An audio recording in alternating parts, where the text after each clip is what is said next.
Yes, thank you very much, Madam Chair. I'm happy to represent one of the co-organizers of this conference, the Wilfried Martens Center for European Studies, based in Brussels, and it's the think tank of the European People's Party, which is not as North Korean as it sounds, because it represents the center-right parties in the European Union, as you very well know. So, you know, I'm in the situation that a Bavarian comedian once characterized by saying, everything has already been said, but not by everyone yet. So, my dilemma is, shall I repeat what has already been said, or shall I make this more interesting? And I decided for the second. So, let me tackle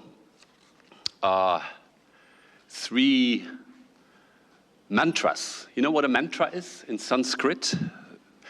A sequence of words that is believed to have a magical or spiritual significance. And that's always repeated. So, one of the mantras, and Gilles de Kerchove thankfully already mentioned that, one of the mantras about jihadist terrorism is that this has nothing to do with Islam. Whether it is wise to deny this is a question that we're going to discuss in a second. But let me first ask whether it's true. And with all due respect, it reminds me a bit of the statements that Hitler had nothing to do with Germany, which is factually true because he was Austrian. But in every other respect, there is a link. And I mean, if you look at where ISIS came from, where Al-Qaeda came from, these are splinter groups that developed out of other splinter groups that developed out of the Muslim Brotherhood. And the Muslim Brotherhood developed out of radical Islamist thinking of the early 20th century.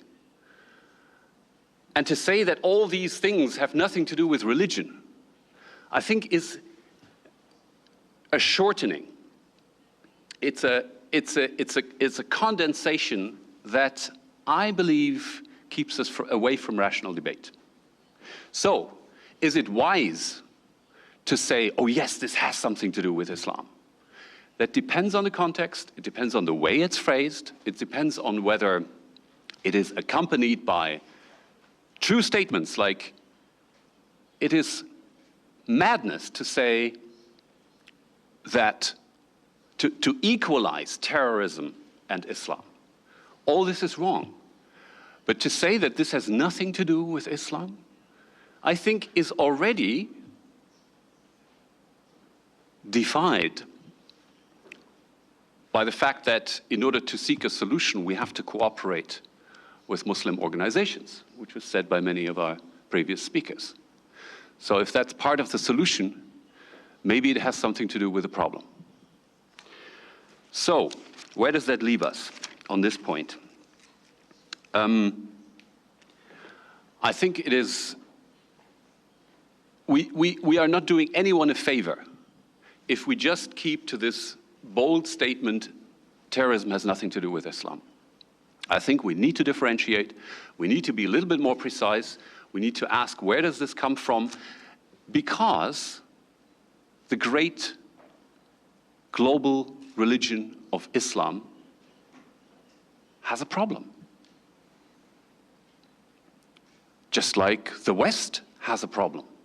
And we have to sit down and rationally discuss how we can solve it.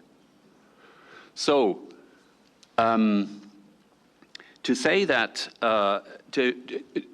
so in order to prevent radicalization, which is more important than de-radicalization, I think support for organizations of Muslims that want to tackle these problems, that want to discuss them openly, and that also discuss the theological components is absolutely essential. That was the first point. Now, there was another statement that was made this morning, and that's often made in literature about this, which is that jihadists very often come from uprooted situations in which traditional religious structures have collapsed. So the implication would be that the more stable and pious religious practice you have among Muslim migrants in Europe, the better. I beg to differ. Of course, it is true, statistically and empirically, that if you look at the psychological situation of foreign fighters, youngsters that join terrorist movements, you very often have this situation of, well, uprootedness, of a lack of identity, a weak identity, feeling of discrimination in the country in which they were born, in Europe, but also no feeling of belonging or recognition or identification with the country their parents or grandparents came from. All this is true. And yet, when I said before that I think Muslims themselves need to encourage and engage more in rational debate, in critical debate, need to encourage young people more to practice critical thinking, and this also pertains to the so-called stable traditional religious structures, because they very often discourage young people from critical debate. And that, by the way, goes for all religions in the world. So to say that the more pious, the better, is a condensation, is a simplification that I think will lead us away from a rational solution, not towards it. Was that lively enough for you guys?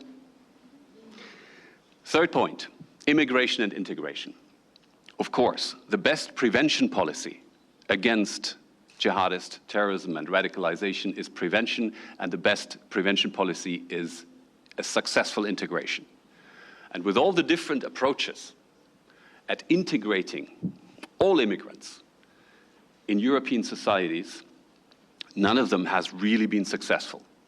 We have a problem with jihadist violence in all major European countries, West European countries. So as different as the approaches were, none of them has been fully successful. Maybe some were a little bit more successful than others, but integration as such is a problem that we need to keep working on. That entails, by the way, the recognition that we are immigration societies. I mean, there were honorable political parties, for example, in my country, that until very recently, conservative parties, that until very recently have denied the fact that we have actually immigration, let alone that we need immigration. We have to do away with that, guys.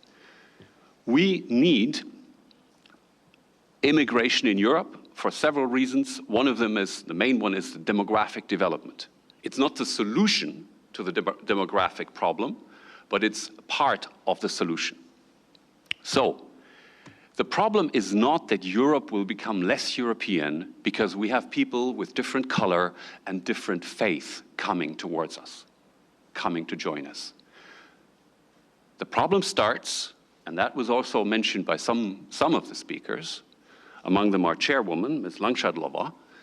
The problem starts when the central values of our constitutions are systematically disrespected, as is the case in what I would define as parallel societies, so-called parallel societies. And this is where the second fallacy comes in. The first one was to deny that we're immigration countries. And the second one is the mantra of multiculturalism, that we will somehow become better human beings by being as varied as possible, even in our central values. That diversity as such makes us better people. I disagree with that. I think we need to focus on the rule of law and core values, among which are equal rights between men and women, freedom to choose your marriage partner, individual basic freedoms, freedom of speech. All these are core values which we must promote more actively among all members of the immigrant community and work together with them. So, you know, I reject the conservative view that we're not immigration countries, and very frankly, I would say we have to become more American in that sense. We have to become more like countries like Australia, Canada, and so on, that are fully aware that immigration is part of their very identity. We are approaching that. We're not getting there, but I think we're approaching that in Europe. And there is a whole bunch of implications, psychological and cultural implications of this. And on the other hand, I think we need to be much more blunt about the necessity to look that the core values of our constitutions are not systematically disrespected or disregarded. And on that happy note, I hope I have livened up the debate a little bit. Thank you very much for listening, and I'm waiting for comments and questions.